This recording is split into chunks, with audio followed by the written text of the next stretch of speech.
Pemirsa, sebentar lagi akan ada libur panjang yang berpotensi meningkatnya kunjungan wisatawan domestik ke Bali.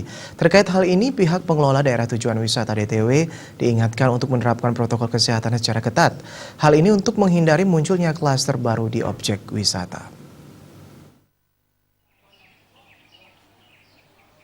Hal yang perlu diantisipasi tegasnya terkait kerumunan, seperti kemungkinan antrean panjang di bagian tiketing harus diatur dengan baik sehingga terurai. Selain itu, baik pengelola maupun pengunjung harus menggunakan masker, hand sanitizer mesti dilakukan secara tertib. Ia menyampaikan apresiasi kepada pengusaha yang mendukung pelaksanaan sertifikasi tatanan kehidupan era Bali baru. Seperti halnya yang dilakukan oleh Multi Bintang bersama sejumlah outletnya untuk senantiasa menerapkan protokol kesehatan.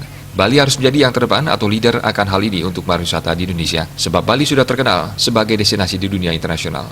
Sebab penerapan ini sangat real dan nyata-nyata bermanfaat untuk memulihkan pariwisata Bali. Apalagi tren global saat ini sangat peduli akan kebersihan, keamanan, dan harus pintar menyikapinya. Salah satunya dengan memberikan sertifikat ke semuanya, sebagai bentuk memberikan pengakuan ke semua pelaku yang sudah tahu, mau, dan mampu menerapkan protokol kesehatan dengan tatanan kehidupan era Bali baru. Wartawan Denpos melaporkan.